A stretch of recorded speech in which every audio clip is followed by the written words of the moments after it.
même que vous aussi, je vous souhaite bienvenue la meilleure. Amen. Ainsi que pour tous les frères et sœurs. Bon, le 31, nous étions déjà ensemble ici, donc nous sommes entrés dans la nouvelle année ensemble et nous nous sommes souhaités les vœux. Et aussi nous souhaitons la bonne année à tous ceux qui nous suivent, à les habitués véritablement de ces moments d'enseignement, ainsi que les amoureux de la vérité. Et que le Seigneur fasse en sorte que dans cette nouvelle année 2026, nous puissions encore nous attacher plus à lui, nous attacher à sa parole et continuer notre préparation en vue de son avènement. Amen. Merci bien, docteur de votre céleste, de tous ces vœux de bonheur que vous nous souhaitez à nous et à tous vos auditeurs. À vous aussi, nous souhaitons les mêmes vœux de bonheur. Amen. Nous attaquons encore aujourd'hui ce fameux sujet, Oui. la dîme. Et M. Ibo est revenu à la charge avec une deuxième vidéo où véritablement il confirme, selon ses dires, que la dîme est une escroquerie dans les églises. Avant de passer aux questions, vous allez nous rappeler la définition de la dîme selon la parole de Dieu. Et puis, qu'est-ce qu'une escroquerie? C'est encore toujours bon d'avoir ces éléments à l'esprit. Qu'est-ce qu'une dîme? Qu'est-ce que la dîme? Très bien. La dîme, c'est la 10e partie d'un revenu, donc qui appartient au Seigneur. Donc, puisque quand nous lisons en Lévitique 27, à partir du verset 30, nous voyons que le Seigneur a précisé que toute dîme de la terre lui appartient. On va lire cela. Oui. Oui. Lévitique chapitre 27, à partir du verset 30, il est écrit: toute dîme de la terre, soit des récoltes de la terre, Oui. soit du fruit des arbres, appartient à l'Éternel. Très bien. Oui, continuez. C'est une chose consacrée à l'Éternel. Très bien. Voici ce que le Seigneur, lui-même créateur du ciel et de la terre, nous dit au sujet de ce que c'est que la dîme d'abord dans un premier temps, d'abord, et à qui cela appartient. Donc, la 10e partie de tout revenu d'une personne vivante sur la terre, en principe, appartient à l'Éternel. C'est une chose qui lui est consacrée. C'est quelque chose de sacré. C'est lui le créateur de l'univers, c'est lui notre créateur. Quand nous voyons en Genèse chapitre 1, nous savons véritablement que la Bible nous situe sur cela. Et au verset 26, on voit que c'est lui qui nous a créés à son image et à sa ressemblance. Donc, tout croyant en Dieu a la révélation que toute dîme de la terre appartient au Seigneur. C'est une chose sacrée. La dîme est la propriété de Dieu. Donc, tout 10e d'un revenu appartient au Seigneur. Maintenant, pour ce qui concerne la deuxième préoccupation que vous avez bien souhaité que nous rappelions, une escroquerie, c'est une action par des moyens détournés de soutirer de l'argent à une personne afin véritablement d'en user en dehors de ce pourquoi nous avons bien voulu véritablement demander à cette personne-là, ou bien cet escroc demande ou bien utilise ces voies et moyens-là pour pouvoir soutirer de l'argent. Donc, je tiens à dire, avant certainement que vous posiez une autre question, que la dîme ne peut pas être une escroquerie. Parce que tout l'argumentaire de ce monsieur-là tourne autour de cela. Et il s'est appuyé sur Malachie chapitre 3 pour prouver, pour essayer, bon, tant bien que mal, de prouver que, en utilisant le texte de Malachie chapitre 3, verset 8 à 10 et suivant, ceux qui s'appuient sur cette écriture-là escroquent les chrétiens. Mais ce qui est totalement faux, c'est parce que justement, il ne connaît rien à rien qu'il peut affirmer une telle chose. Mais le fait d'utiliser Malachie chapitre 3 pour rappeler aux chrétiens leur devoir vis-à-vis de Dieu en rapport avec la dîme ne peut pas être une escroquerie, d'autant plus que c'est le Seigneur lui-même qui a utilisé son prophète Malachie pour parler au peuple, parce qu'il a dit: vous me trompez dans les dîmes et les offrandes, vous la nation tout entière. Mais je crois bien qu'il est quand même bon que nous puissions, en fonction justement de votre préoccupation, si vous le voulez, Pierre, avec votre permission, nous puissions examiner ce texte-là. Oui, nous allons examiner ce texte. Mais je voulais revenir sur un fait. Oui. Monsieur Ibo dit que la dîme, dans son essence même, n'est pas de l'argent. Et puisque le Seigneur, dans ce que nous avons lu tout à l'heure, le Seigneur a dit toute dîme de la terre. C'est-à-dire ce sont les produits de la terre. Oui. Et c'est de la nourriture. Oui. Donc pour M. Ibo, aujourd'hui, demander 10% d'un salaire, c'est-à-dire de l'argent, voilà où se trouve l'escroquerie. La dîme n'est pas de l'argent. Pourquoi aujourd'hui la dîme devient de l'argent? Oui. Est-ce que vous pouvez nous expliquer pourquoi aujourd'hui les chrétiens payent la dîme avec de l'argent et non de la nourriture? Et quand c'était payé en nourriture, c'était une dîme annuelle. Parce qu'on s'imagine quand je vais ensemencer, c'est après 6 mois, 1 an que je vais récolter pour pouvoir payer la dîme. Alors qu'aujourd'hui, cette dîme est payée de manière mensuelle. Pourquoi c'est devenu de l'argent et que ce n'est plus des fruits de la terre? Avant de venir à la réponse de votre question, qui justement touche à un des éléments qu'il apporte pour essayer d'étayer sa thèse, je tiens à dire véritablement que, en plus d'être médiocre, ce monsieur-là, il est tout simplement, je dirais, inconscient ou même, je dirais, ignorant. Il est ignorant même des choses naturelles. Il est ignorant de ces choses-là. Il est question de 10% des revenus. Mais je crois très bien que ce monsieur-là n'a pas conscience du fait qu'il s'agit de chrétiens et la plupart des chrétiens ne sont pas des agriculteurs comme ce fut le cas des enfants d'Israël à la sortie d'Égypte. Le texte que nous venons de lire là, c'était un texte en rapport avec ce que Dieu avait dit à Moïse dans le désert. Et dans le désert, est-ce que les Juifs, donc nos pères, étaient des fonctionnaires qui recevaient un salaire mensuel? Ou bien des commerçants qui recevaient véritablement des bénéfices de leur activité? Non, ils sortaient du pays d'Égypte et ils allaient à Canaan. Et déjà, Dieu devait leur montrer comment les choses devaient se passer lorsqu'ils allaient dans le pays de Canaan et que chacun allait avoir sa possession pour avoir des champs.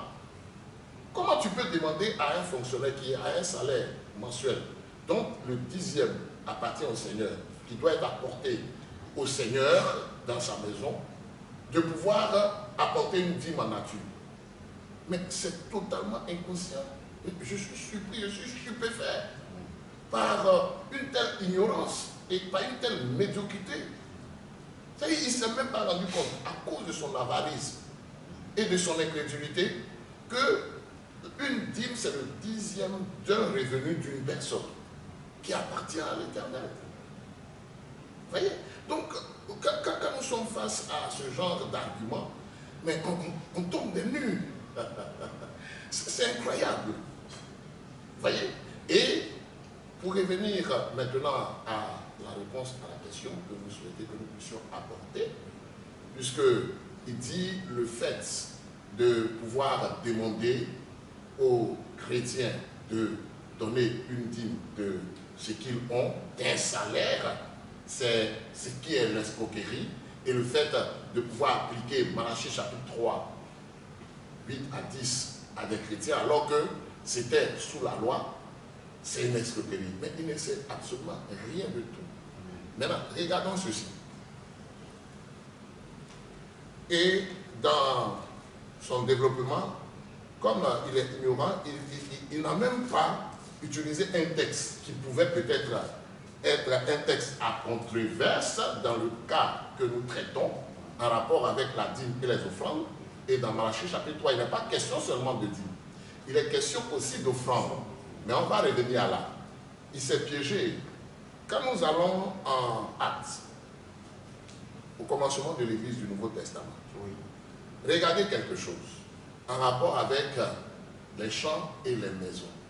On va lire en Actes chapitre 4 à partir du verset 32.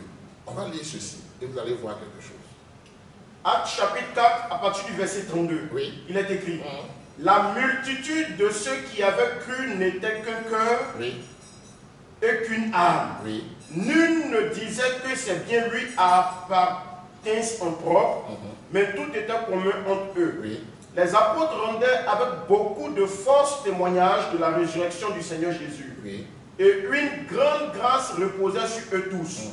Car il n'y avait parmi eux aucun indigent. Oui. Tous ceux qui possédaient des champs ou des maisons les vendaient. Ceux qui possédaient des champs ou des maisons les vendaient. Apportaient le prix de ce qu'ils avaient vendu. Apportaient le prix de ce qu'ils avaient vendu. Et le déposaient aux pieds des apôtres. Oui. Et l'on faisait des distributions à chacun, Oui. selon qu'il en avait besoin. Joseph, surnommé par les apôtres Barnabas, ce qui signifie fils d'exhortation, lévite, originaire de Chypre, vendit un champ qu'il possédait, apporta l'argent et le déposa aux pieds des apôtres. Très bien. Voici ici ce que le texte de l'Écriture nous dit. Voici ici les champs vendus. Et le fruit de la vente était déposé aux pieds des apôtres, mais en monnaie. En argent. En argent. C'est ce qui est écrit. Le mot argent même est mentionné. Vous voyez? Et là, vous remarquerez que les frères, tellement qu'ils étaient remplis et revêtus du Saint-Esprit, ils vendaient. Donc, c'est-à-dire qu'eux-mêmes, ils avaient dépassé le principe de la dîme. Dans ce qu'ils apportaient là, il y avait la dîme dedans, et puis le reste était en offrande pour les besoins de l'œuvre. Voici ce que Paul va dire ici. Paul va nous dire en 2 Corinthiens, ce qui suit, et ça c'est pour montrer effectivement que cet homme-là est un parfait aventurier. 2 Corinthiens 11, on va lire ici au verset 8, parce que dans sa récente vidéo, quand il s'est fondé sur 1 Corinthiens chapitre 9, il est parti lire à la partie où Paul disait véritablement que j'ai annoncé gratuitement l'évangile et tout ça, sans toucher même au point. C'est quand même étonnant, verset 8. On va lire cela. 2 Corinthiens chapitre 11, le verset 8. Oui. J'ai dépouillé d'autres églises en recevant d'elles un salaire pour vous servir. Paul dit qu'il avait dépouillé d'autres assemblées, d'autres églises, en recevant de ces églises-là des salaires, un salaire. Parce qu'en cette période-là, c'était une période où Jérusalem était sous autorité romaine. Et le moyen le plus facile de pouvoir faire une transaction était d'avoir de la monnaie. Mais tu t'imagines un peu aujourd'hui, comme on va se dire non, que la dîme au temps de Moïse était en champ, était en nourriture, était en bœuf. Un fonctionnaire, on va lui dire, mais tu vas aller d'abord payer de la nourriture et puis tu envoies ça. Mais imaginez-vous le transport de tout cela. Aujourd'hui les chrétiens, pour la plupart du temps, sont des fonctionnaires, des commerçants, des travailleurs qui travaillent dans les entreprises et ainsi de suite. Et tu vas lui dire, au lieu d'envoyer la 10e partie de son salaire, de son revenu, en plus aussi une offrande, tu vas lui dire, bon, va payer du riz comme c'était la nourriture, va payer du riz, va payer 2 poulets, et finalement, le temple va devenir comment? Vous voyez, dans le temple de Dieu, il y avait des chambres qui étaient réservées à cela. N'est-ce pas? Mais en ce temps-là, où il y avait le temple qui était à Jérusalem et il y avait des champs et ainsi de suite, c'était plus facile d'envoyer après une récolte, le fruit de cette récolte-là, pour les besoins des serviteurs de Dieu en ce temps-là. Et c'est pour cela que l'apôtre Paul, qui avait la révélation, a fait le parallèle entre les ministres du Nouveau Testament et les ministres de l'Ancien Testament, dont le salaire était présenté en Nombre chapitre 18. On va revenir à là tout à l'heure. Vous voyez? Mais c'est quelqu'un qui est sur notre planète, ce monsieur-là. il est sur une autre planète. La question est de savoir si la dîme doit être payée dans l'Église. Est-ce que la dîme est toujours d'actualité dans l'Église? Mais l'apôtre Paul, il a résolu ce problème à 1 Corinthiens 9. Mais justement, la partie qui traite de ça, il laisse ça et puis ça va parler d'autre chose. Merci, docteur le retour céleste. c'était cette précision oui. que je voulais que vous apportiez à ma question. Pourquoi aujourd'hui la dîme est passée des fruits de la terre à l'argent? Oui.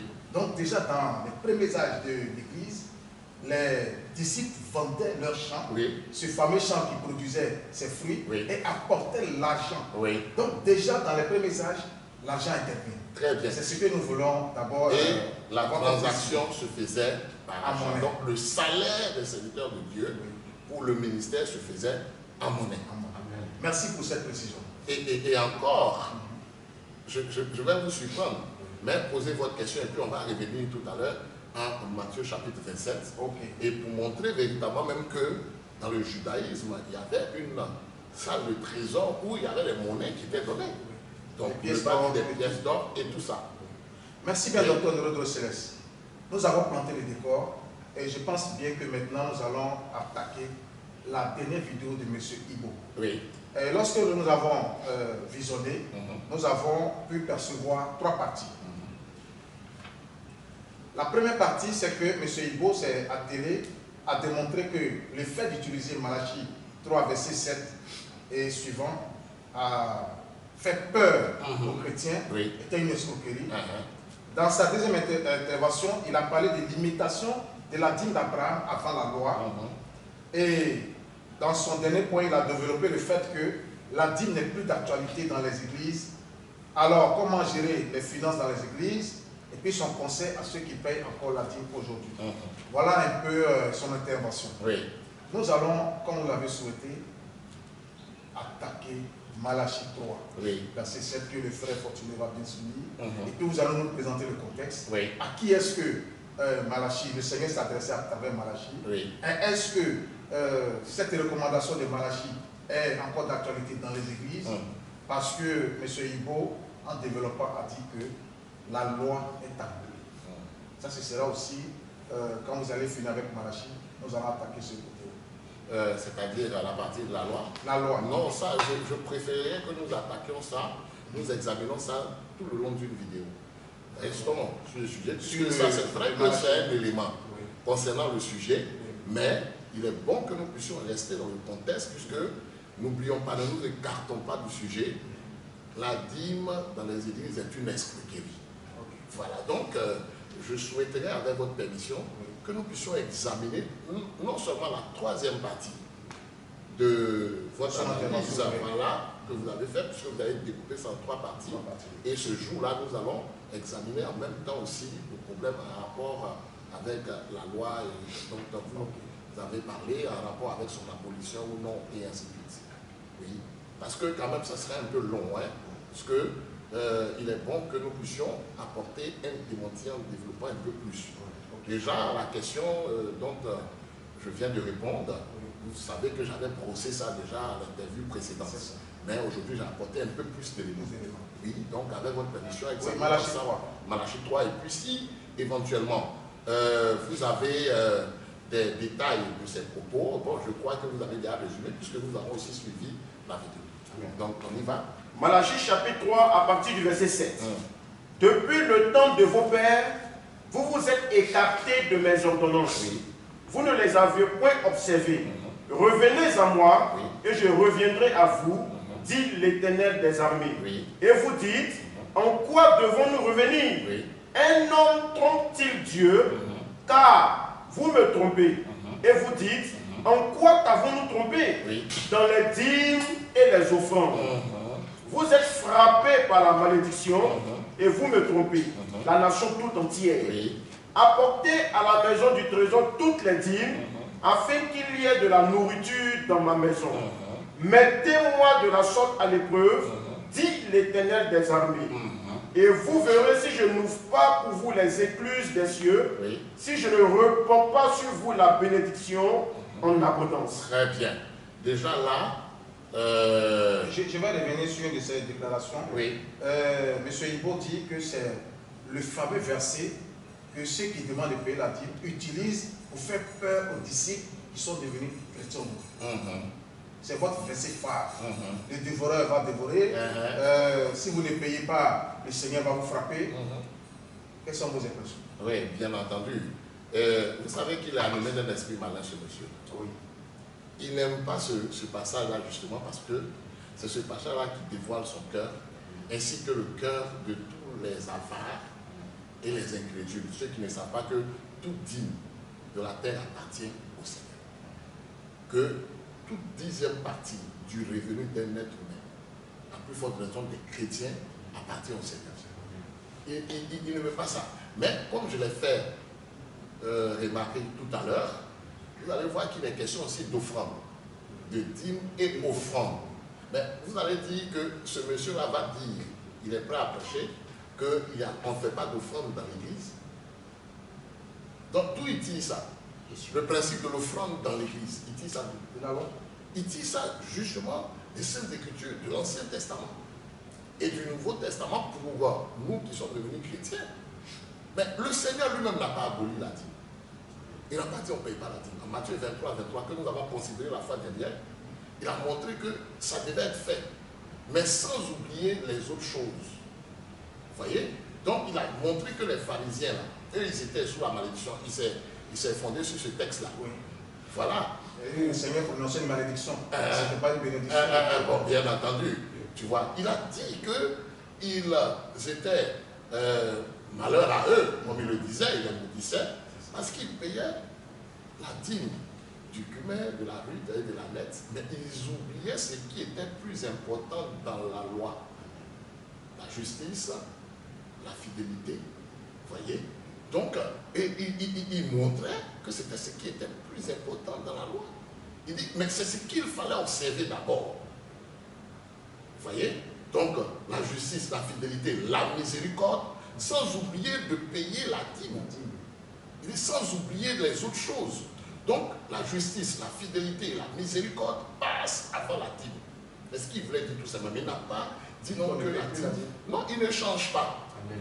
Notre Seigneur ne change pas. Et il n'a pas manqué de le relever. Regardons au verset 6 de ce passage de Malachie chapitre 3. Amen. Parce que les fils de Dieu, eux, ils ont la révélation des textes bibliques. C'est que lui, il n'a pas parce qu'il n'a pas le Saint-Esprit. Voilà pourquoi il n'a pas la révélation, comme notre Père Abraham, que la 10e partie de ce qu'il a doit revenir au Seigneur. Nous lisons.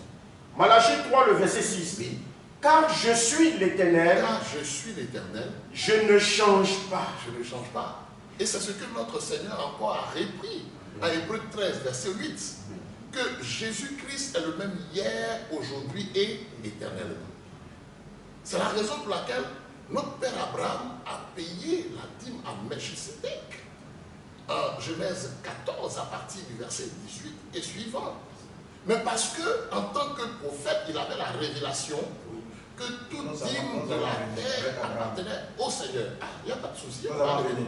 Restons avec Malachie. Très bien. Vous avez bien nous développé la dîme. Oui, en fait, je suis d'accord avec vous. Hein, et là, je suis en train de parler de ce principe-là en rapport avec le Dieu qui ne change pas, qui est le même hier, aujourd'hui et pour toujours.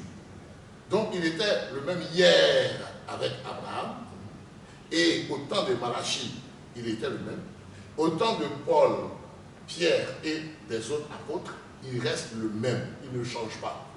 Ce sont les dispensations qui changent, mais lui ne change pas. Vous voyez, voilà pourquoi l'apôtre Paul était à l'aise en faisant le parallèle entre les ministres du Nouveau Testament dont il faisait partie, qui avaient un salaire qui était tiré justement des dîmes et des offrandes, tout comme aussi en nombre 18, le salaire des ministres était le fruit des dîmes et des offrandes que le peuple apportait, que ce soit les sacrificateurs ou les lévites. Vous voyez, c'est cela. Donc Dieu ne peut pas changer. Et c'est ce qu'il est en train de montrer. Que la chose devait subsister. Vous voyez? Donc il dit, il ne change pas. Continuons. Et vous, enfants de Jacob, oui, vous n'avez pas été consumés. Et là, remarquons qu'il ne dit pas enfants d'Israël, mais il parle d'enfants de Jacob. Donc Jacob qui était l'opportuniste. Et là maintenant, il fait un rappel en disant, depuis le temps de vos pères, vous vous êtes écartés de mes ordonnances. Donc vous voyez que la dîme était prescrite comme ordonnance aux enfants d'Israël, parce que, tout comme Melchisédek, qui était sacrificateur du Dieu très haut. Là, vous voyez maintenant un sacerdoce.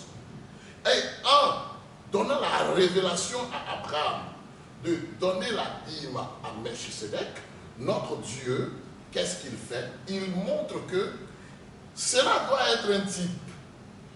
Le fait que vous, croyants, vous payez la dîme, Abraham et ses fils, voilà pourquoi en Genèse 28, on voit Jacob faire la promesse de donner la dîme au Seigneur.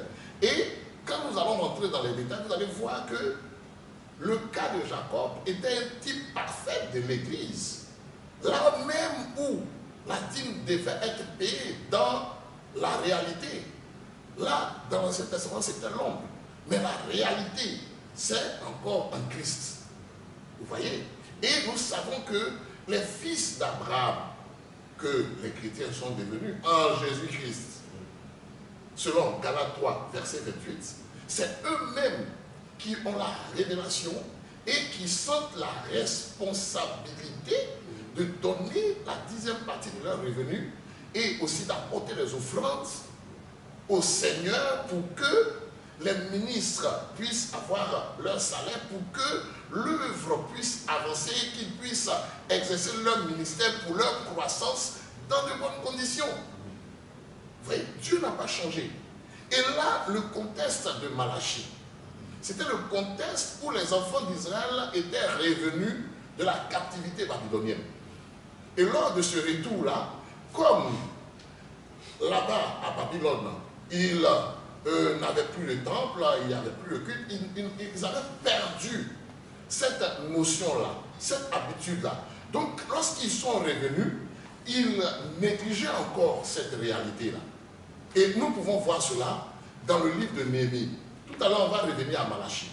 Dans le livre de Néhémie, on va voir ça au chapitre 13, à partir du verset 10 déjà, Néhémie a rappelé cette réalité-là. Il a rappelé la réalité selon laquelle, comme la portion de dîme et offrande n'était plus réversée, alors les Lévites, tous ceux qui étaient dans le sacerdoce, tous ceux qui étaient dans l'œuvre de Dieu, entre guillemets, ils étaient allés faire des chants. Et l'œuvre de Dieu était négligée, alors que le temple devait être reconstruit. C'était à la reconstruction des murailles et du temple, puisque Néhémie nous parle de la reconstruction des murailles et Esdras nous parle de la reconstruction du temple. Mais ces deux choses-là se sont faites dans la même période, dans la période de retour. Nous pouvons lire. Néhémie chapitre 13 à partir du verset 10. Oui. J'appris aussi que les portions des Lévites n'avaient point été livrées et que les Lévites et les chantres chargés du service s'étaient enfuis chacun dans son territoire. Oui. Je fis des réprimandes aux magistrats et je dis, pourquoi la maison de Dieu a-t-elle été abandonnée? Très bien, justement. Donc, le temple est reconstruit et il n'y a plus de service. Parce que les dîmes n'étaient plus données. Et ici, dans le livre de Malachie, donc Malachie qui est un prophète contemporain à Néhémie et Esdras, donc de la période du retour, qu'est-ce qu'il fait? Il rappelle la volonté de Dieu au peuple pour qu'ils accomplissent leur devoir, pour que le service dans la maison de l'Éternel puisse continuer. Parce que le temple est le cœur du peuple d'Israël. L'adoration est le cœur du peuple d'Israël. Donc, on voit véritablement qu'il y a quelque chose qui manquait. Et là, le Seigneur, maintenant, il inspire son prophète à rappeler la nécessité. Voilà pourquoi il commence avec les sacrificateurs, et puis après, il passe par le fait qu'ils acceptaient même des sacrifices imparfaits et tout ça. Donc, le peuple préférait privilégier ses propres intérêts par rapport aux intérêts de Dieu, qui est le créateur du ciel et de la terre, celui véritablement qui les avait fait sortir du pays d'Égypte, celui par qui le peuple même était ce qu'il était, et ainsi de suite. Vous voyez? C'est pareil aussi avec la période de Agé. Mais est-ce que ce monsieur-là, il connaît tout ça? Il ne connaît rien de tout ça. C'est un parfait aventurier. Il n'a aucune révélation de ces choses-là. Et justement, ce passage-là le dérange parce que dans son subconscient, il voit véritablement qu'il est en train de tromper le Seigneur parce qu'il ne donne pas au Seigneur la partie qui lui revient. Parce que le Seigneur nous donne la vie, c'est lui qui prend soin de nous. Donc même les salaires proviennent de lui. Amen. Et on a vu véritablement que David avait ce cœur-là. Il avait le cœur selon lequel tout ce qui est offert au Seigneur appartient d'abord au Seigneur. Amen. Et vous voyez que notre Seigneur a été très clair en disant, nul ne peut recevoir quelque chose que si cela ne lui a été donné du ciel. Amen. Mais c'est parce que c'est un avare. C'est parce que c'est un incrédule, il ne croit pas, c'est un avare et il veut justifier son avarisme.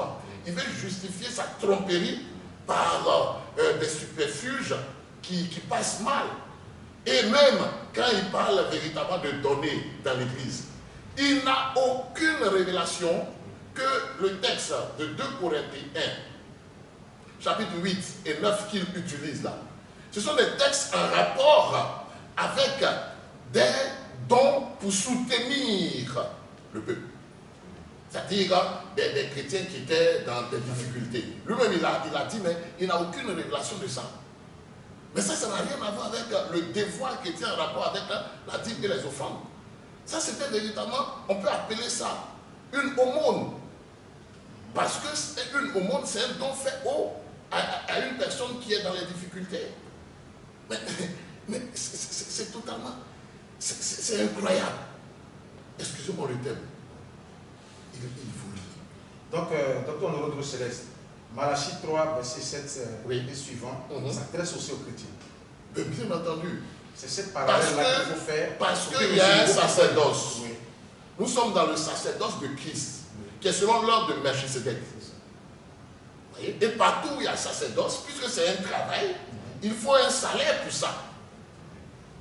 Voilà pourquoi. C'est cette précision qu'on attendait. Bien entendu. Et quand nous sommes en train de lire Néhémie, là, vous voyez ce dont il est question. Oui. Vous voyez? Donc continuons. Et vous allez voir que ça, c'était encore un rapport à elle, dit. Oui. Je fis des réprimandes aux magistrats et je dis, pourquoi la maison de Dieu a-t-elle été abandonnée? Et je rassemblai les Lévites et les chantres et je les remis à leur poste.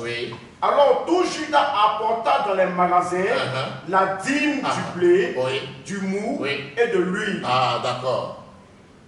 Vous voyez les questions?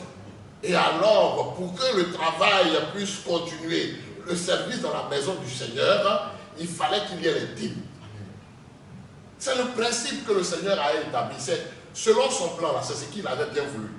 Qu'il y ait des personnes qui soient exclusivement consacrées au sacerdoce et que les autres puissent avoir des champs, avoir de l'élevage et qu'ils puissent apporter la 10e partie de ce qu'ils font pour ceux qui travaillent au ministère, que ceux qui travaillent au sacerdoce.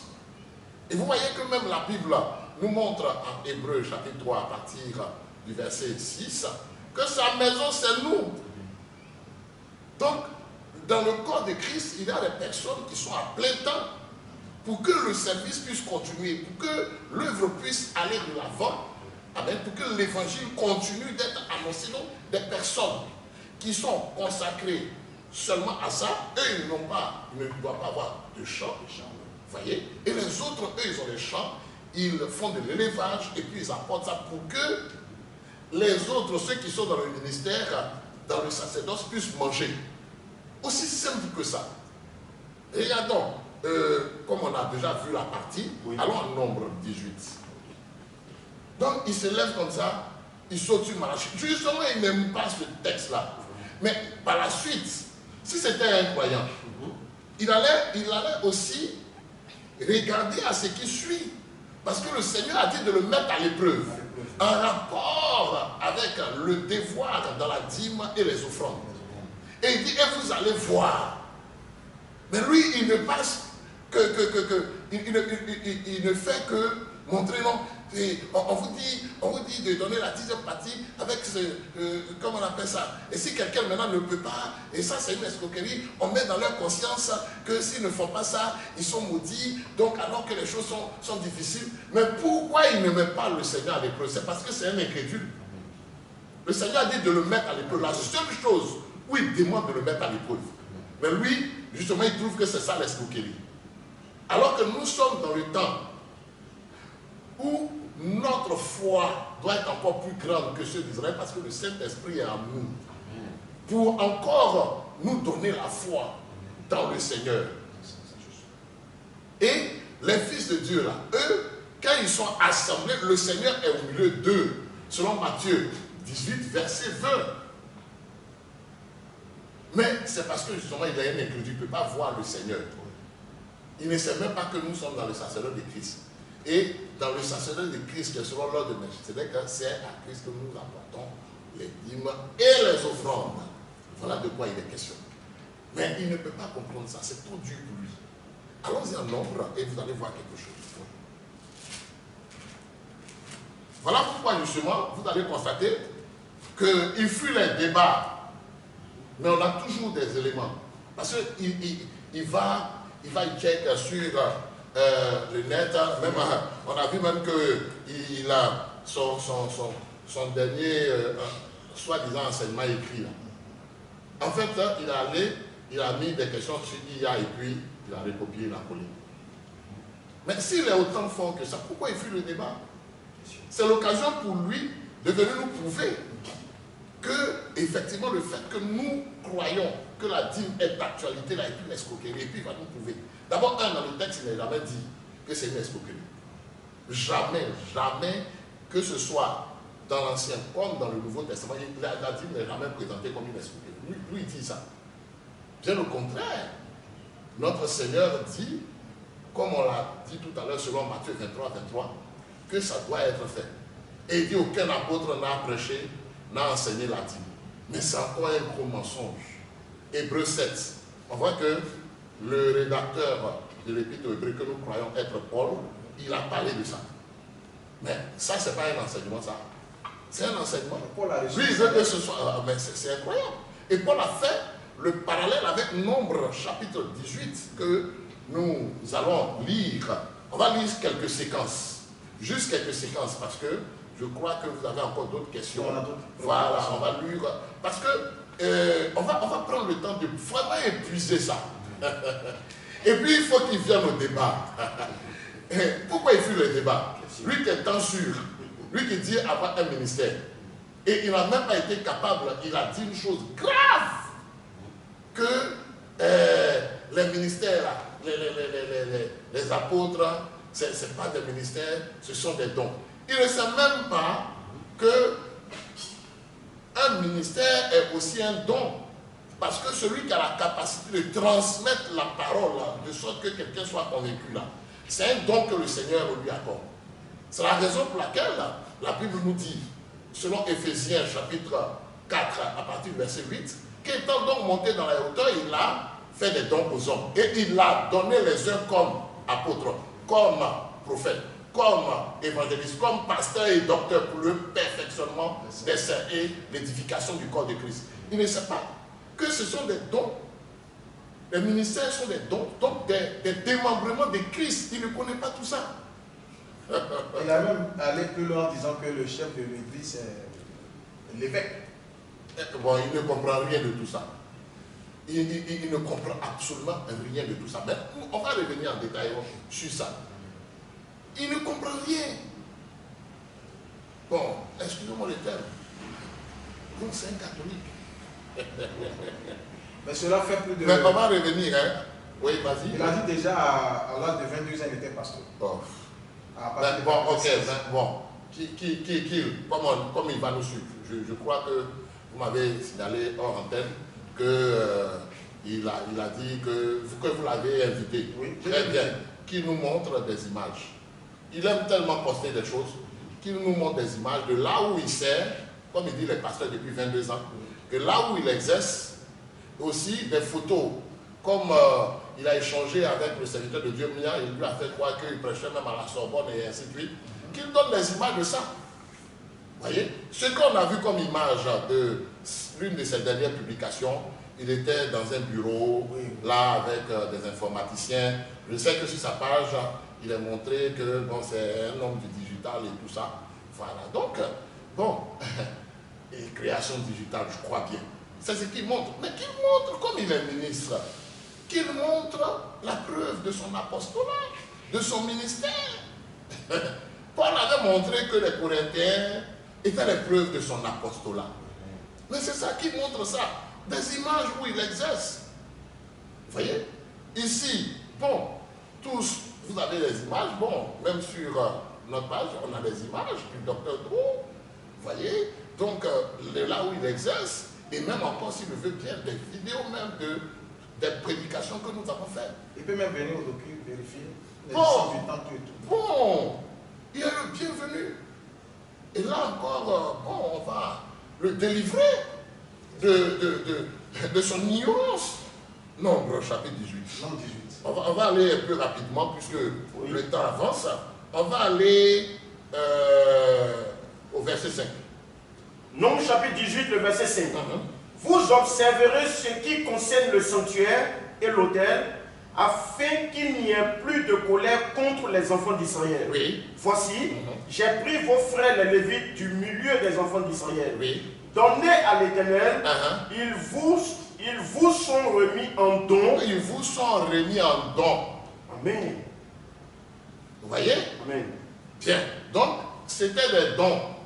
Pourquoi? Pour le service dans le sanctuaire. Amen.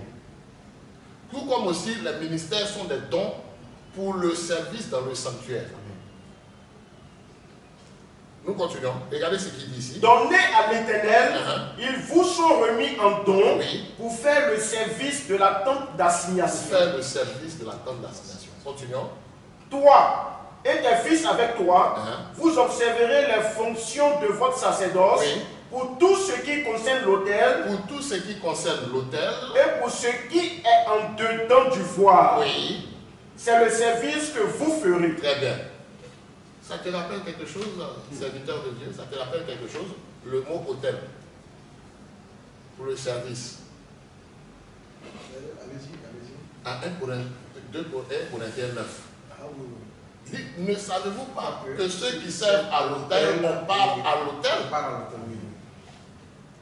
C'est ça, il a fait le parallèle. Il dit ceux qui exercent les fonctions sacrées sont nourris par le temple. Mais il ne peut pas connaître ça. Il n'a pas la révélation. C'est un aventurier. Nous continuons. Regarde ce qu'il dit ici. Amen. Toi et tes fils avec toi, vous observerez les fonctions de votre sacerdoce pour tout ce qui concerne l'autel et pour ce qui est en dedans du voile. C'est le service que vous ferez. Je vous accorde en pur don l'exercice du sacerdoce. L'exercice du sacerdoce, oui. L'étranger qui approchera sera mis à mort. L'Éternel dit à Aaron, voici, de toutes les choses que consacrent les enfants d'Israël, je te donne celles qui me sont offertes par élévation. Je te les donne à toi et à tes fils. Donc les enfants d'Israël vont m'apporter, n'est-ce pas? Et moi, je vais maintenant vous donner ça. Nous continuons, oui. À toi et à tes fils, comme droit d'onction. Comme droit d'onction. Amen. Comme le droit d'onction. Donc c'est un droit. L'apôtre Paul parlait de ce droit d'onction-là. Mais il ne peut pas comprendre ça. N'avons pas le droit de ne point travailler comme les autres apôtres. Nous continuons, oui. Amen. Comme droit d'onction par une loi perpétuelle. Par une loi perpétuelle, oui. Voici ce qui t'appartiendra parmi les choses très saintes qui ne sont pas consumées par le feu. Toutes leurs offrandes, tous leurs dons, tous leurs sacrifices d'expiation et tous les sacrifices de culpabilité qu'ils m'offriront. Ces choses très saintes seront pour toi. C'est une chose qui lui est consacrée. Lévitique 27, 30. Une chose qui lui est consacrée. On va gagner un temps. Allons-y au verset 20. Verset 20. Amen. L'Éternel dit à Aaron, tu ne posséderas rien dans leur pays et il n'y aura point de part pour toi au milieu d'eux. C'est moi qui suis ta part et ta possession au milieu des enfants d'Israël. Je donne comme possession aux fils de Lévi toute dîme en Israël pour le service qu'ils font. Je donne cela pour le service qu'ils font. Comment le Seigneur qui ne change pas? Dans l'Ancien Testament, donc les serviteurs de Dieu, eux, ils ont des salaires en rapport avec les dîmes et les offrandes. Et dans le Nouveau Testament, eux, ils vont avoir ça comment? Puisqu'ils ne changent pas. Docteur Norodro, un point rapidement. Le changement des sacerdoces. Puisque aujourd'hui, M.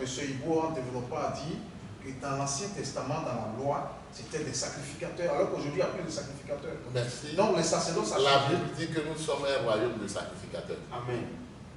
Vous voyez, Apocalypse. Quels sont les sacrificateurs aujourd'hui? Apocalypse, chapitre 1, verset 6. Nous sommes un royaume de sacrificateurs. Christ est le souverain sacrificateur de la nouvelle alliance. Vous voyez? Maintenant, ceux qui jouent le rôle de sacrificateur, ce sont les ministères. Aussi simple que cela. Aussi simple que cela. Maintenant, regarde ici au verset 30. On est obligé de couper un peu. Voilà, on y va. Tu le diras quand vous en aurez prélevé le meilleur. Bon, allons-y au verset 31 déjà. Amen. Oui. Vous la mangerez en un lieu quelconque, Oui. vous et votre maison. Car c'est votre salaire pour le service que vous faites dans la tente d'assignation. Un salaire. Voilà pourquoi Paul disait, j'ai dépouillé d'autres églises pour m'imposer un salaire, pour que je vous prêche gratuitement la parole. Mais c'est comme ça. L'ouvrier mérite son... C'est un droit de Paul, mais pour lequel il ne s'est pas prévalu à Corinthe. À Corinthe. Mais il s'est prévalu de ce droit-là avec d'autres assemblées, d'autres églises. Donc on ne peut pas utiliser ce qu'il disait dans Corinthe pour dire qu'on prêche l'évangile gratuitement. C'est faux. Il n'a absolument rien compris. Vous voyez, il n'a absolument rien compris. Puisque c'est un droit auquel Paul a volontairement renoncé avec les Corinthiens. Mais ce droit-là, il l'a exigé aux autres. Et les apôtres exerçaient aussi ce droit. Paul parle même de dépouiller même, de dépouiller. Mais c'est un vaurien, il ne comprend rien. Il n'est pas ministre. Comment est-ce que l'esprit va le conduire à comprendre les réalités du ministère? Il ne peut pas comprendre ça. Mais Paul a fait un bon parallèle. Mais Paul a montré que les autres apôtres usaient de ce droit-là. C'est un droit d'onction. Et le Seigneur lui-même, il inspire ces choses-là pour que le service dans sa maison se passe dans de bonnes conditions et que véritablement, il n'y ait pas ce qui s'est passé du temps de Néhémie. Un abandon. Mais un ministre qui est consacré à plein temps au ministère, mais il a les mêmes réalités que le travailleur. Des réalités de loyer, nourriture, vêtements. Tu peux encore citer. Ces enfants qui vont à l'école. Oui, encore. L'électricité. Très bien. Et ainsi de suite. C'est un parfait concept. Vous voyez, il a fait d'une exception la règle. Mais le Seigneur, parce que vous avez vu que l'apôtre Paul même s'est prévalu d'une parole du Seigneur. Que de même le Seigneur a ordonné à ceux qui prêchent l'évangile de vivre de l'évangile. Amen. Et ici, le droit d'onction, c'était quoi? La dîme et les offrandes. Dieu ne change pas, il ne peut pas changer. Pourquoi il va changer? Mais c'est parce que tout simplement, c'est des parfaites écritures. Retournons à Malachie. Et nous allons voir que véritablement, c'est parce qu'il n'est pas dans la chose qu'il ne peut pas savoir. Quand même, on regarde en détail, pour ceux qui veulent la suivre et lire Nombre chapitre 18, mais on pourrait se dire, mais ils sont tellement, ils sont beaucoup. C'est-à-dire ceux qui étaient dans le service et tout ça. Tu vois, mais parce que nous savons un Dieu riche, un Dieu puissant, qui bénit ses enfants. Vous voyez? Et ainsi de suite. Vous allez voir, je vous assure, qu'il nous envoie les photos de là où il sert, des images de là où il sert. Vous allez voir, ça sera véritablement la détresse. Ça sera la détresse. Vous allez voir même. Mais lui-même là, la preuve, regardez sur sa page. Il privilégie quoi? Quand vous regardez bien sa page, c'est récemment là, il a commencé à poster des choses, on ne sait pas où il est quitté. C'est récemment là, mais quand tu regardes les premiers instants de la page là, c'est des choses pratiquement. Il privilégie les choses de cette vie. Il ne sait même pas que les dîmes et les offrandes sont les devoirs des chrétiens. vis-à-vis de leur Seigneur, vis-à-vis de leur Père, vis-à-vis de leur Créateur, vis-à-vis de leur Donateur. Parce que tout ce que nous avons provient du Seigneur. Et là encore, le Seigneur vient encore pour encourager ses enfants, en disant, mettez-moi de la sorte à l'épreuve et vous verrez. Et il y a un secret qui est caché là. Il y a un secret qui est caché là. Le secret, lui, il va faire le travail. Mais la dîme est définie dans l'encyclopédie biblique comme un impôt sur un revenu. Mais c'est à partir de l'impôt que justement, il y a des forces de sécurité qui sont recrutées et payées et tout ça. Même encore, là, je vais parler de... Il dit, je menacerai celui qui dévore. Viens, continuons la lecture. Malachie chapitre 3. On était au verset 7. Amen. Oui.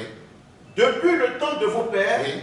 vous vous êtes écartés de mes ordonnances, vous ne les avez point observées. Oui. Revenez à moi et je reviendrai à vous. Mais le Seigneur, bon, il revient. Pour celui qui a manqué d'accomplir ce devoir, pour que le sacerdoce, le service se fasse de manière harmonieuse et se fasse bien en rapport avec son œuvre, parce que sa maison, c'est nous. L'Église, c'est le corps de Christ. Donc il y a des ministères qui exercent. Il y a un sacerdoce qui se manifeste là. Selon le sacerdoce de Christ. C'est le sacerdoce de Christ, selon l'ordre de Melchizedek. Amen. Donc le fait que même Abraham ait payé la dîme à Melchizedek, c'était véritablement le salaire qu'il apportait. Amen. À Melchizedek était sacrificateur du Dieu très haut. Continuons. Revenez à moi et je reviendrai à vous, dit l'Éternel des armées. Et vous dites, en quoi devons-nous revenir? Un homme trompe-t-il Dieu? Car vous me trompez. Et vous dites, en quoi t'avons-nous trompé? Dans les dîmes et les offrandes. Dans les dîmes et les offrandes. Dans les dîmes et les offrandes. Oh, M. Ibo veut garder les offrandes. Oui, il reconnaît le principe des offrandes dans l'église, mais il ne les reconnaît pas. Vous voyez comment c'est un comédien. Donc, qu'est-ce qu'il fait? Dans une alchimie, vraiment de mauvais goût, il se permet de dire non, que la dîme là, c'est une prescription de la loi. Et quand il a fait sa seconde vidéo là, il n'est plus revenu à cette énormité là, à ce mensonge du diable. Et parce qu'il a été coincé, on lui a montré que si la dîme a été payée 400 ans avant la loi, comment tu peux dire que c'est une prescription de la loi? La dîme a été payée avant la loi, elle a été prescrite dans la loi, et elle continue toujours d'être d'actualité dans la grâce, dans le temps de la grâce, parce que dans l'église, c'est un sacerdoce qui se manifeste. Il y a aussi des personnes au service, et ça c'est leur salaire. Il ne peut pas comprendre ça. Oui? Merci, docteur de notre Céleste. D'accord. Je pense que nous sommes beaucoup appesantis sur Malachie, que vous avez expliqué en loin et en large. Oui. Dans une autre vidéo, peut-être nous allons revenir dessus. Comme notre temps est vraiment très court, je veux que nous abordions tout à l'heure ce que vous venez de citer. Oui. Il dit, quand ces personnes qui menacent avec Malachie n'ont plus d'arguments, il se réfère à la dîme d'Abraham. Et selon ses propres propos, ils disent d'imiter Abraham parce qu'Abraham a payé la dîme avant la loi. Je voulais que nous revenions un peu sur Genèse 22, là où Abraham a payé la dîme. Et Genèse 14, là où Abraham a payé la dîme. Parce qu'il dit que Lot et le père de Lot a été délivré par Abraham.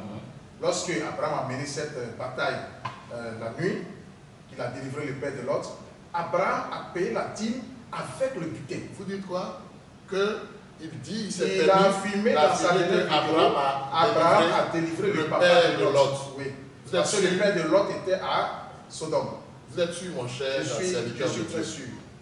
Si c'est le cas, si c'est le cas, c'est grave.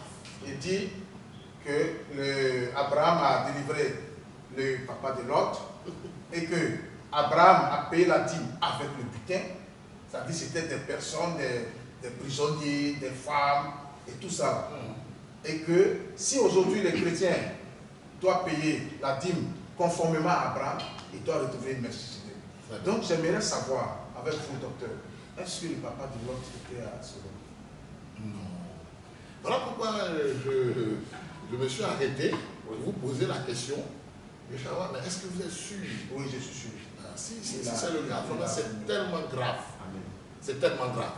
Mais avant d'en revenir, il dit qu'on utilise Malachie pour menacer les chrétiens. Mais là, qui était censé parler au peuple? Mais c'était le Seigneur lui-même. Mais parce que justement, il y avait une malédiction qui était attachée à ça.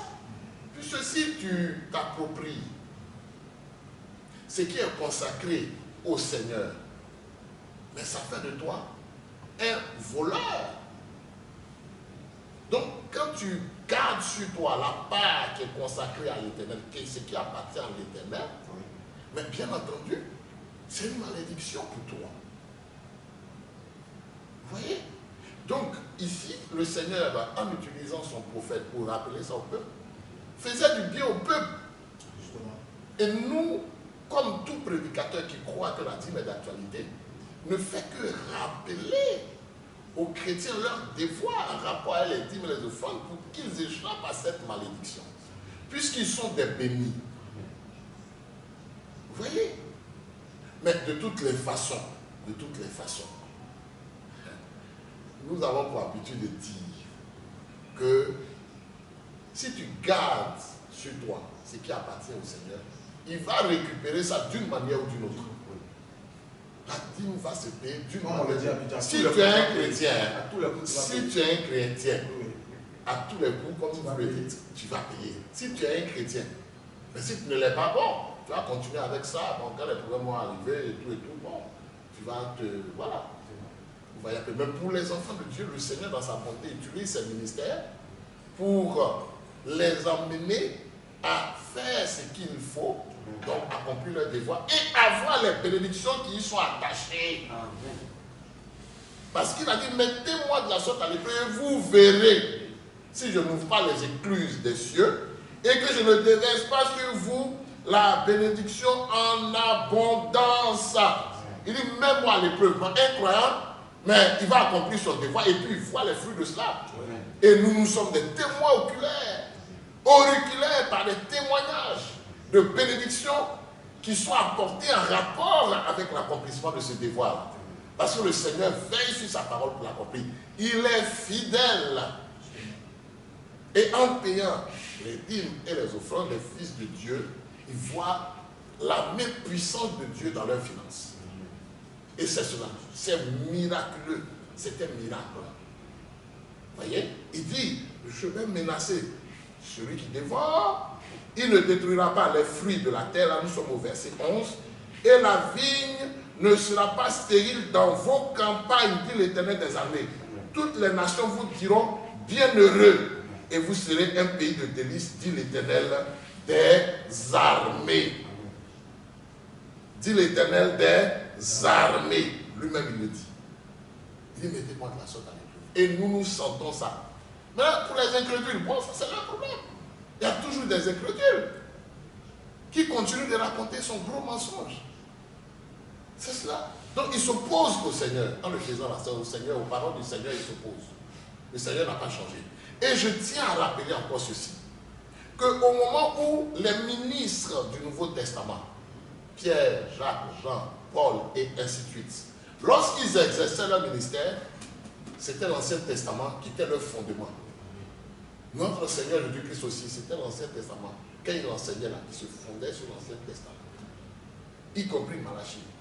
Et le Seigneur a dit en Matthieu 5, 17 qu'il n'est pas venu pour abolir la loi. Mais pour ce qui concerne la dîme, c'est bien avant la loi. Puisque vous avez voulu que nous nous référions à cela. Abraham. En plus de l'énormité qu'il a dite concernant le père de l'autre qui était à Sodome, mais il s'est permis de dire non, que c'était le fruit du butin. La question de savoir est-ce que la dîme a été payée avant la loi. Est-ce qu'Abraham a payé la dîme, que ce soit du butin, que ce n'était pas ses propres biens et ainsi de suite, même les biens d'Abraham, c'était le Seigneur qui lui avait donné. C'est incroyable. Bon, retournons dans Genèse et vous allez voir si effectivement Lot, puisque vous avez déjà bien voulu que nous puissions voir cela. Allons d'abord en Genèse 11. Mais il ne vaut rien. Il ne vaut rien. On va voir ce que l'Écriture nous dit en rapport avec le père de Lot. Genèse 11, on va lire à partir du verset 25. Genèse 11, à partir du verset 25. Oui. Nachor vécut, après la naissance de Térak, 119 ans. Oui. Et il engendra des fils et des filles. Térak, âgé de 70 ans, engendra Abraham, Nachor et Haran. Oui. Voici la postérité de Térak. Oui. Térak engendra Abraham, Nachor et Haran. Très bien. Oui. Haran engendra Lot. Haran engendra Lot. Amen. Donc Haran était le frère d'Abraham. Voici pourquoi Lot était son neveu. Nous continuons. Et Haran mourut en présence de Térak, son père, au pays de sa naissance, à Ur en Chaldée. Voilà. Haran est mort à Ur en Chaldée, qui était véritablement le pays de sa naissance. Vous voyez de quoi ici? Il n'est jamais arrivé à Sodome. Avant même que Abraham ne quitte la Mésopotamie ou en Chaldée, mais le père de Lot est mort. Voilà pourquoi Abraham a pris avec lui. Il a pris avec lui. Regardez une telle énormité. On n'est pas surpris de savoir que lorsqu'il se réfère à Genèse 14, il essaie de prouver que non, ce n'était pas les biens d'Abraham et tout ça. Mais ça change quoi? Abraham a payé la dîme. Lui, il dit que c'est une prescription de la loi, exclusive de la loi. Parce que sa conclusion tourne autour de ça. Mais quelle démonstration il veut faire encore pour tromper qui? Mais c'est cela même la langue du serpent. Voilà pourquoi je dis que c'est un ouvrier trompeur déguisé en apôtre de Christ. Donc là, je reviens à votre préoccupation. Vous pouvez la rappeler en rapport avec ce que son énormité. Oui. Oui, il disait que Abraham a payé la dîme avec le butin. Oui. Mais qu'est-ce que ça change? Qu'est-ce que ça change? C'est une dîme. Et Jacob, il n'a même pas mentionné le cas de Jacob. On va revenir à cela. Oh bon. Il nous amène à toucher à tous les points en même temps. Parce que franchement, là on a un type de l'église du Seigneur. Où la dîme est payée. On va ce soir à ce point. Ben, il n'y a pas de problème. Pour la prochaine fois, pour qu'on puisse vraiment revenir dans le détail. À quel temps pouvons-nous situer le paiement de la dîme d'Abraham? Puisque cela s'est passé avant la loi. Oui. Voilà pourquoi j'ai dit que bon, c'était la période de la conscience. Au temps d'Abraham, il y avait la conscience, il y avait la grâce, et puis il y avait aussi la loi. Voilà. Mais voilà pourquoi on parle de la loi de Moïse, du temps de la loi de Moïse. Parce que la loi a toujours existé. Donc en Dieu, il y a des lois. Mais on va revenir là, parce que c'est un point important. Oui. Faites-nous rapidement un débrief.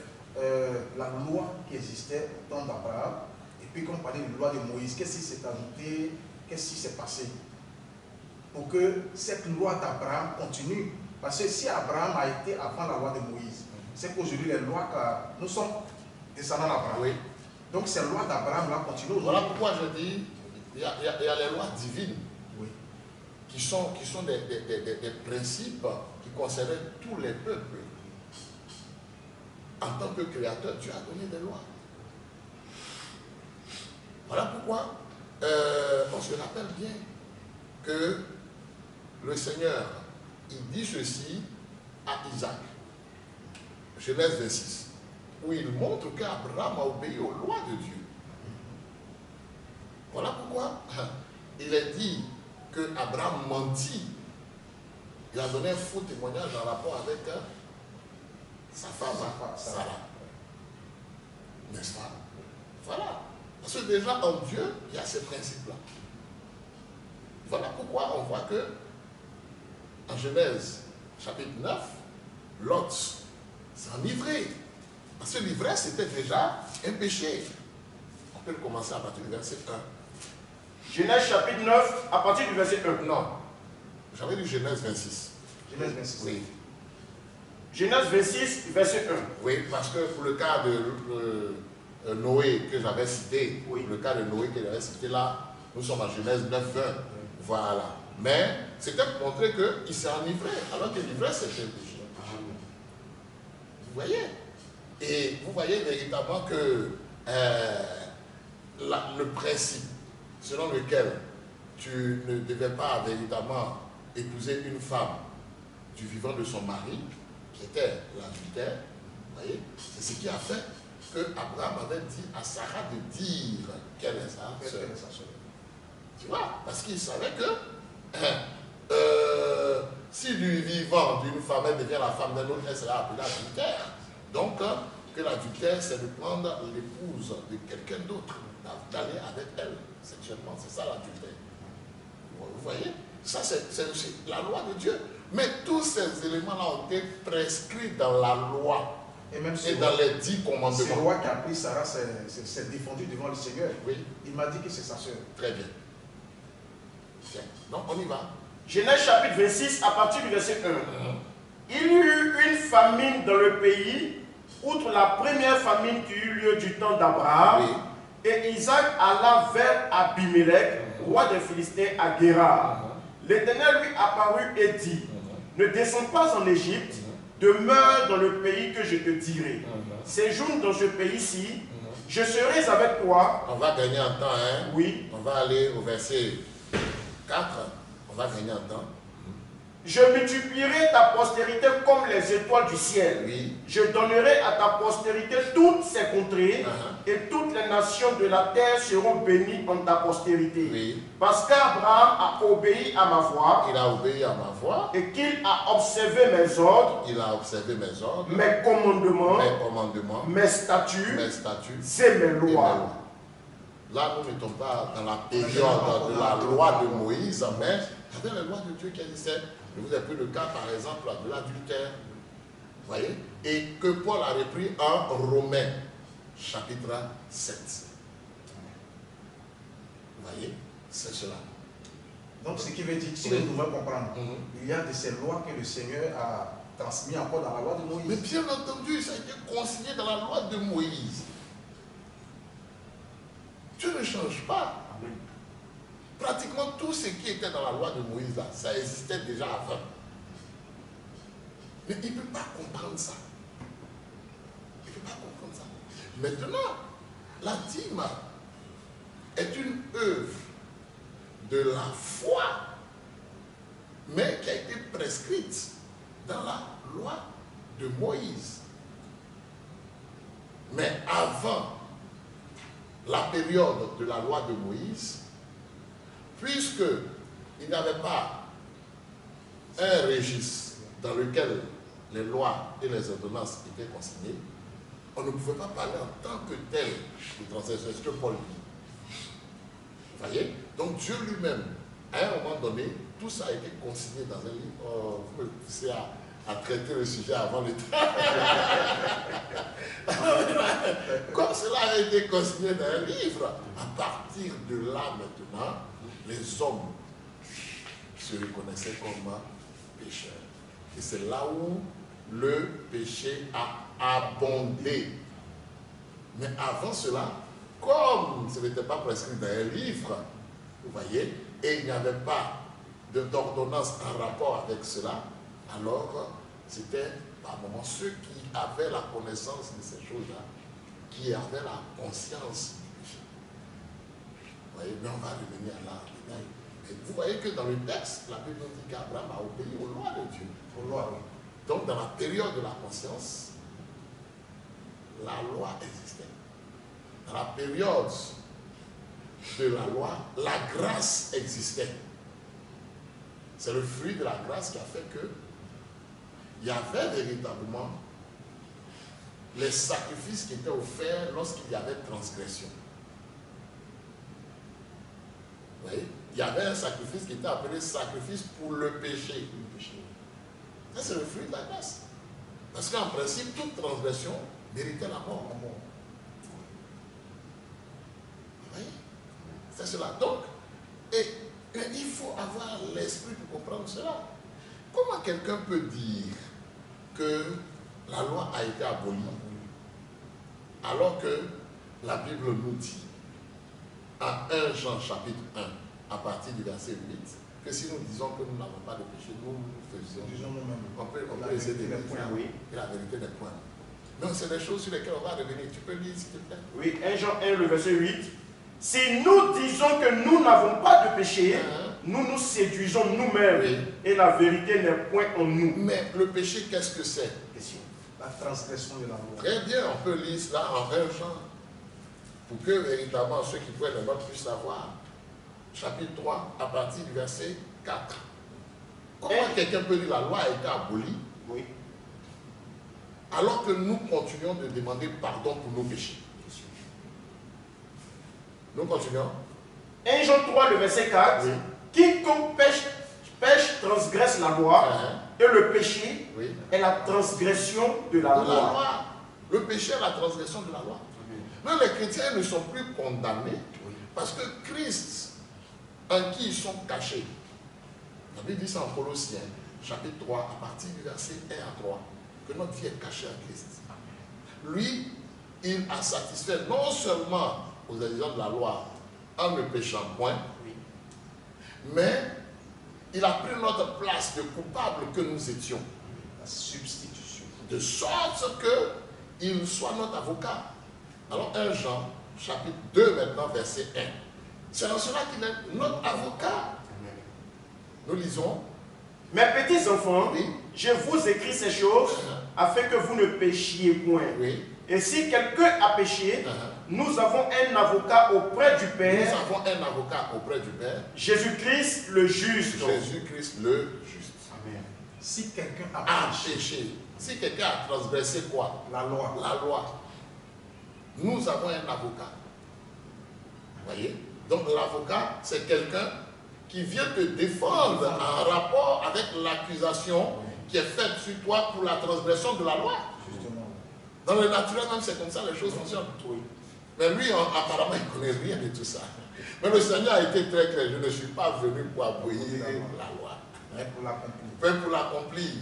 Il n'a pas dit, mais pourquoi il va abolir la loi alors que la loi a existé bien avant la période de la loi de Moïse? Puisque lui-même le dit quelque part en psaume. Mais la Bible dit qu'Abraham a obéi à tout ça, aux lois de Dieu. Les lois de ma justice sont éternelles. Oui, dans ton ordre céleste, Oui. je pense que nous allons nous appesantir un peu sur ce verset. Le temps, c'est quand même important pour ne pas qu'on fasse une vidéo trop longue. Très rapidement. Parce qu'on a l'impression que on va se fatiguer pour quelqu'un qui fuit, un gars qui ne comprend rien. Non, mais je pense que cet enseignement va aider beaucoup de personnes. Il a réussi à séduire. Oh, ça veut dire on est passé de 24 minutes.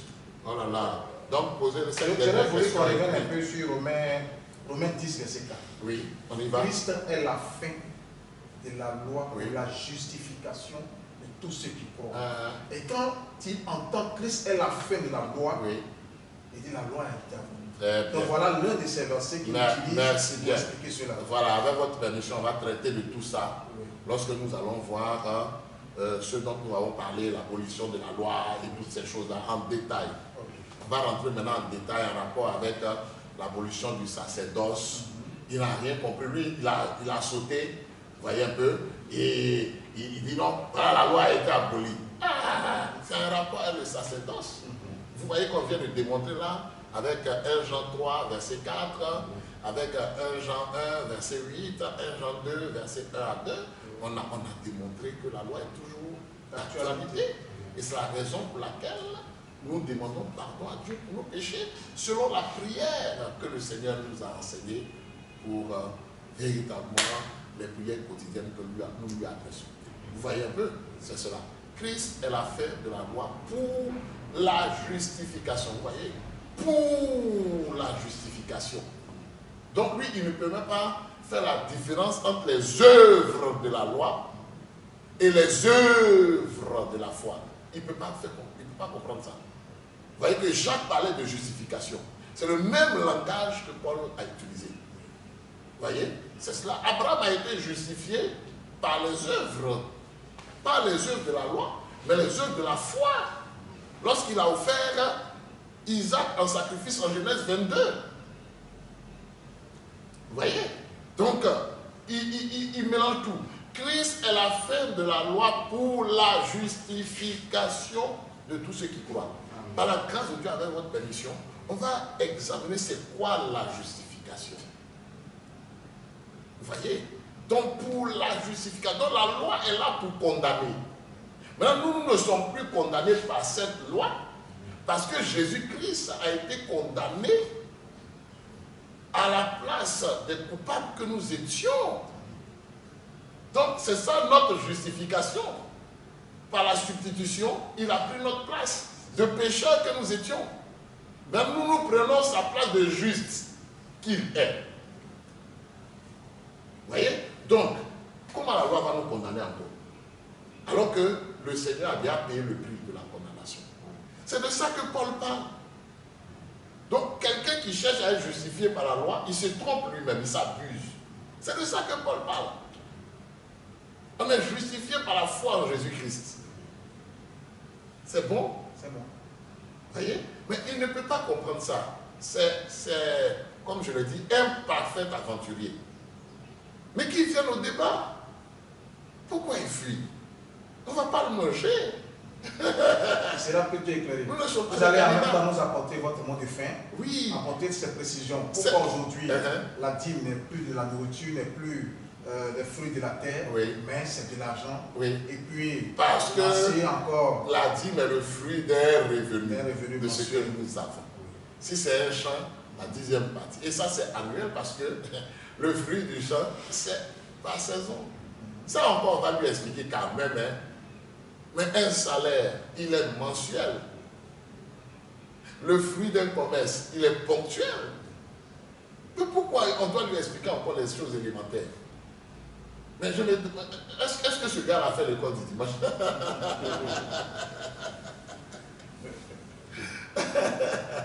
Non, quand même. Qui nous épargne mais bon, comme aussi, ces choses-là sont bien pour détendre l'atmosphère de temps en temps. Vous voyez déjà. Ça permet aussi d'éclairer beaucoup de personnes. Bien entendu. Mais vraiment, beaucoup même déjà sont éclairés. C'est parce que déjà dans son subconscient, il sait que c'est sa main qui fuit les débats. Donc par cela, déjà même ceux qui suivent peuvent savoir qu'il n'est pas sûr, il n'est pas serein. Vous voyez déjà qu'il y a tellement d'éléments que nous laissons comme ça en suspens. C'est pour lui donner l'occasion de venir au débat. Pour que véritablement on puisse encore développer. Lui déjà il a épuisé déjà toutes ces cartes. Voilà pourquoi il veut passer maintenant au projet immobilier dans le ciel et tout ça. Tu n'as pas fini quelque chose. Tu as dit que tu allais faire une vidéo et puis maintenant tu allais venir nous rencontrer pour qu'on fixe les conditions du débat et tout ça. Et puis on ne te voit plus. C'est quand même bizarre. Viens. C'est cela, viens, on va parler, on va échanger. Mais il va se fonder sur quel argument? Il a tout dit. Il a tout dit et puis encore, il a mal dit. Il a tout dit et mal dit. Et en même temps, il n'a rien dit. Quand j'ai regardé la vidéo, j'ai dit, mais tout ça pour ça, oh, quand même. Et puis encore, quand j'ai vu qu'il se va se chercher s'il y a, et ça se fait pitié, quoi. Il ne sait pas comment fonctionnent les algorithmes. Il ne sait pas. L'IA là, ils vont chercher sur le net tout ce qui a été dit sur un sujet. Tu vois un peu? Donc, ce qui a été dit en vrai ou en faux, eux ils balancent tout. Il faut une synthèse et puis ils te donnent en fonction de la question que tu poses. Sans la révélation. Mais sans la révélation, l'IA n'a pas la révélation. La révélation vient du trône de la grâce de Dieu. Et le Seigneur nous a fait la grâce d'avoir cette révélation de sa volonté révélée dans la parole. Voilà pourquoi on voit toutes ces choses-là. Oui, mais je laisse exprès des éléments comme ça quand il vient, je le tape. Voilà, c'est cela. Donc lui, quand il regarde, il dit non, il n'y a pas un commandement, il n'y a pas une parole où dans l'église, les apôtres ont exigé aux enfants de Dieu de payer la dîme. Tu veux qu'il te dise ça pourquoi? Le Seigneur a dit qu'il ne change pas. Le Seigneur a parlé de ça. Il dit c'est ce qu'il fallait d'abord pratiquer sans oublier les autres choses. Le Seigneur a déjà montré ça. Le Seigneur a montré à Paul que le Seigneur a ordonné de même aussi. Et ceux qui travaillent à l'hôtel n'ont pas à l'hôtel. De même aussi le Seigneur a ordonné à ceux qui prêchent l'évangile de vivre de l'évangile. Tout comme aussi ceux qui étaient dans le sacerdoce, dans Lévitique, vivaient de la dîme et des offrandes. Donc, il a déjà dit. Mais lui, il veut ça. Il veut forcément qu'on dise la même chose. Voilà pourquoi on l'attend. Il y a un élément encore au débat, là, il n'a qu'à venir. Il y a 2-3 éléments encore, on va le prendre avec. Parce que là, il ne peut pas s'amuser à nous faire parler, puis on va venir encore parler inutilement au débat. Non, il y a encore beaucoup de ressources. Il y a beaucoup de ressources. Maison du trésor, dans la maison du trésor, ça n'a jamais été l'argent, et ainsi de suite, ça n'a jamais été l'argent. Qui lui a dit ça? Qui lui a dit ça? Bon, terminons avec Matthieu 27. Matthieu 27. Ça, je lui donne ça comme bonus. Il donne ça comme bonus. Avec son collègue Judas. Matthieu 27 à partir du verset 3. On va donner un temps. Matthieu 27 à partir du verset 3. Alors Judas, qui l'avait livré, voyant qu'il était condamné, se repentit et rapporta les 30 pièces d'argent aux principaux sacrificateurs et aux anciens, en disant: j'ai péché en livrant le sang innocent. Il répondit: que nous importe, cela te regarde. Judas jeta les pièces d'argent dans le temple, se retira et alla se pendre. Les principaux sacrificateurs les ramassèrent et dirent: il n'est pas permis de les mettre dans le trésor sacré. Il n'est pas permis de le mettre dans le trésor sacré. Puisque c'est le prix du sang. Puisque c'est le prix du sang. Il y a le trésor sacré. Dans les trésors, il y avait aussi de l'argent. Il y avait aussi de l'argent. Il y avait aussi de l'argent. Que notre Seigneur soit béni. Amen. Que son nom soit glorifié. Amen. Encore, on donne rendez-vous à ce monsieur. Notre offre tient toujours. Nous ne sommes pas découragés par sa lâcheté. Ça tient toujours. Peut-être qu'il peut se ressaisir en temps. Voilà, nous sommes toujours disposés. Mais s'il continue dans sa fuite, le samedi prochain, on va encore poursuivre toujours dans cette voie. Et je tiens à lui dire ceci. Monsieur Ibo, s'il vous plaît, continuez de faire des vidéos dans ce sens-là. Ça nous permettra encore de développer cela. Nous n'avons pas pour habitude d'insister sur ces choses-là. Les fils de Dieu sont instruits, ils sont enseignés.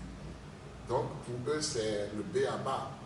Le fait de donner à Dieu la part qui lui revient, le fait d'offrir des enfants, c'est le b.a.-ba. Vous voyez? Mais faire des vidéos et puis ça nous permettra encore de développer plus. Et puis aussi, tu es libre de pouvoir nous proposer des thèmes. On va échanger là-dessus. Pour tous nos bien-aimés, nous vous disons shalom, que Dieu vous bénisse. Donc voici un peu ce que je tiens à dire comme vous le faire, chers serviteurs. Merci, docteur Norodro Céleste. Nous avons été instruits. Nous avons été enseignés. Et c'est la plus belle manière pour nous de commencer la nouvelle année 2026. Amen. Avec cet enseignement aussi profond, aussi clair, limpide comme l'eau de roche, limpide parce que c'est la parole de Dieu. Amen. Que Dieu vous bénisse. Amen. Merci bien aimé et fortuné. Vous nous avez encore accompagnés. Amen. Que Dieu vous bénisse. Amen. Merci aussi à notre régie qui a pris la peine mutuelle de nous accompagner tout au long de notre mission. Que Dieu vous bénisse. Nous disons aussi merci à nos internautes, à tous ceux qui nous ont suivis aujourd'hui et qui ont l'habitude de nous suivre. Je pense bien que le docteur Norodro Céleste a pris la peine de rentrer dans les détails pour démontrer que depuis le commencement de l'Église, la dîme est devenue de l'argent. Ce n'est plus de la nourriture, ce n'est plus les fruits de la terre, mais aujourd'hui, dans ce système mondial, c'est de l'argent. Le docteur aussi a démontré que la dîme est toujours d'actualité parce que c'est le salaire. Depuis l'Ancien Testament, c'était le salaire des sacrificateurs.